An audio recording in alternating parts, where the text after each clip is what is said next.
ఆధునిక సాంకేతికత, అత్యాధునిక సౌకర్యాలతో నిర్మించిన చర్లపల్లి రైల్వే టెర్మినల్ను మధ్యాహ్నం ప్రధానమంత్రి నరేంద్ర మోదీ ఢిల్లీ నుంచి వర్చువల్గా జాతికి అంకితం చేయనున్నారు. మరింత సమాచారం మా ప్రతినిధి శ్రీపతి శ్రీనివాస ప్రత్యక్ష ప్రసారం ద్వారా అందిస్తారు. ఆధునిక సౌకర్యాలు, అత్యాధునిక సాంకేతిక పరిజ్ఞానంతో చర్లపల్లి రైల్వే టెర్మినల్ సిద్ధమైంది.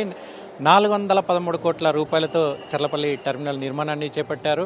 మరికొద్దిసేపట్లో అంటే సరిగ్గా మధ్యాహ్నం 12:30 ప్రధానమంత్రి నరేంద్ర మోదీ వర్చువల్గా ఈ చర్లపల్లి టెర్మినల్ను ప్రారంభిస్తారు. మరొక పక్క కేంద్ర రైల్వే శాఖ మంత్రి అశ్విని వైష్ణవ్, కేంద్ర మంత్రులు కిషన్ రెడ్డితో పాటు బండి సంజయ్లు కూడా ఇక్కడ పాల్గొంటారు. అదేవిధంగా గవర్నర్, ఇక్కడ ఉన్నటువంటి రాష్ట్ర మంత్రులు కూడా ఈ చర్లపల్లి టెర్మినల్లో పాల్గొంటారు.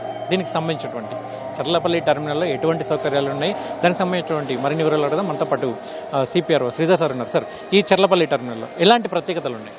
చర్లపల్లి ముఖ్యంగా ఆధునిక వసతులతో నిర్మించడం జరిగింది. ఎందుకంటే ఇప్పుడు ఎగ్జిస్టింగ్ టెర్మినల్స్ కాచిగూడ, నాంపల్లి, హైదరాబాద్ ఇవన్నీ కూడా 100 సంవత్సరాల క్రితం కట్టినవి. ఆధునిక వసతులు లేవు అక్కడ. సో అక్కడ ఇంకా ప్రెషర్ కూడా ఎక్కువగా ఉంది. ట్రైన్స్ని రన్ చేయాలి, కొత్తగా ఇంట్రడ్యూస్ చేయాలని, ఇవన్నిటిని కూడా ఫుల్ఫిల్ చేయడం ఇబ్బంది అవుతుంది. కాబట్టి కొత్తగా చర్లపల్లి టెర్మినల్ని డెవలప్ చేయాల్సి వచ్చింది. ఇక్కడ ముఖ్యంగా చూస్తే ఫెసిలిటీస్ విషయానికి వస్తే ఆధునికమైన స్టేషన్ భవంతిని నిర్మించడం జరిగింది. స్పేషియస్ పార్కింగ్, బస్ బే ఇవన్నీ కూడా ఉన్నాయి. దీంతోపాటు ఇక్కడ G+1 బిల్డింగ్లో ఫస్ట్ ఫ్లోర్లో cafeteria, rest rooms, sleeping parts అన్ని ఎయిర్పోర్ట్ తరహాలో నిర్మించడం జరిగింది. అలాగే స్టేషన్ విషయానికి వస్తే ఇక్కడ లేడీస్ అండ్ జెంట్స్కి separate waiting halls, executive lounges ఉన్నాయి. ముఖ్యంగా మనం ఇక్కడ చూస్తే FOB ఫుట్ ఓవర్ బ్రిడ్జ్ అన్నది 12 మీటర్ల వెడల్పుతో నిర్మించడం జరిగింది. ఇది మొట్టమొదటిసారి సౌత్ సెంట్రల్ రైల్వేలో ఇంత భారీ ఎత్తున ఫుట్ ఓవర్ బ్రిడ్జ్ నిర్మించడం జరిగింది. దాంతోపాటు 7 లిఫ్ట్స్, 6 ఎస్కలేటర్లు, అలాగే దివ్యాంగ్ ఫ్రెండ్లీ ఫెసిలిటీస్ అన్నిటిని పెట్టాము. Coach guidance, train guidance, high speed wifi ఇవన్నీ కూడా ఇక్కడ వచ్చాయి. చర్లపల్లి టెర్మినల్ అందుబాటులోకి రావడం వల్ల సికింద్రాబాద్, నాంపల్లి, కాచిగూడ రైల్వే స్టేషన్ల మీద రైళ్ల ప్రయాణికుల ఒత్తిడి తగ్గుతుందని అంటున్నారు. ఇక్కడ నుంచి ఎన్ని రైళ్లను నడిపిస్తున్నారు, ఏ రూట్లలో నడిపిస్తున్నారు? ఇప్పుడు ప్రస్తుతానికి ఇక్కడ 13 జతల ట్రైన్స్ ఎవ్రీడే రన్ అవుతున్నాయి చర్లపల్లిలో. అదనంగా 12 జతల ట్రైన్స్ని ఇక్కడ నుంచి రన్ చేసేందుకు మేము ప్రయత్నం చేస్తున్నాము.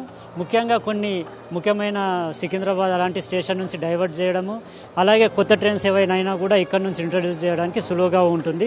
ఇందులో భాగంగానే ఆల్రెడీ సంక్రాంతి స్పెషల్స్ కొత్తగా అనౌన్స్ చేశాము. 12 ట్రైన్స్ని చర్లపల్లి నుంచి సంక్రాంతి గురించి స్పెషల్ ట్రైన్స్గా అనౌన్స్ చేశాము. మొదటి ట్రైన్ కూడా ఇవాళ ఇక్కడ నుంచి స్టార్ట్ అవబోతుంది. ప్రయాణికుల సౌకర్యార్థం అంటే ముఖ్యంగా ఈ పరిసర ప్రాంతాల్లో వచ్చేందుకు కానీ వెళ్లేందుకు కానీ దారి కొంచెం ఇబ్బందులు పడుతున్నారు ప్రయాణికులు. వాళ్ళ సౌకర్యార్థం ఎటువంటి అంటే సిటీ నుంచి ముఖ్యంగా సికింద్రాబాద్ కావచ్చు, నాంపల్లి కావచ్చు, అక్కడి నుంచి వచ్చే ప్రయాణికులకు రెగ్యులర్గా నడిచేటువంటి సిటీ బస్సులు కావచ్చు, MMTSలు కావచ్చు ఏర్పాటు చేసినారా?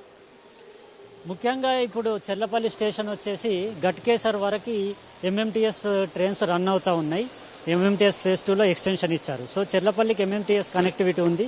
ఆల్రెడీ ట్రైన్స్ కూడా రన్ అవుతున్నాయి. సో MMTS ట్రైన్స్ని అడిషనల్గా ఇక్కడ రన్ చేసేందుకు ప్రణాళికలు రచిస్తూ ఉన్నాం. అలాగే స్టేట్ గవర్నమెంట్ కూడా అంటే రోడ్ వైడనింగ్, అప్రోచ్ రోడ్స్ని డెవలప్ చేయడము, అలాగే RTC కూడా ట్రయల్ రన్స్ నిర్వహించింది. వాళ్ళు కూడా ఇమ్మీడియట్గా బస్సెస్ని కూడా ఇక్కడికి ఫ్లై చేసేందుకు అవకాశాలు ఉన్నాయి. Thank you. ఇదే మొత్తానికి అయితే చర్లపల్లి టెర్మినల్ అత్యాధునిక సౌకర్యాలతో ఏర్పాటు చేశామని చెప్తున్నారు. 413 కోట్ల రూపాయలతో చర్లపల్లి టెర్మినల్ అయితే నిర్మించారు. ఇప్పటికే ఇక్కడ నుంచి దాదాపు 13 రైళ్లు ప్రతిరోజు నిత్యం వస్తున్నాయి, వెళ్తున్నాయి. వీటికి అదనంగా మరో 12 రైళ్లను కూడా ఇక్కడ నుంచి నడిపేందుకు ప్రణాళికలు సిద్ధం చేస్తున్నట్లు సిపిఆర్ఓ శ్రీధర్ చెప్తున్నారు. చర్లపల్లి టెర్మినల్ నుంచి కెమెరామెన్ రమణ మహేష్తో శ్రీనివాస్, ఈటీవీ న్యూస్, హైదరాబాద్.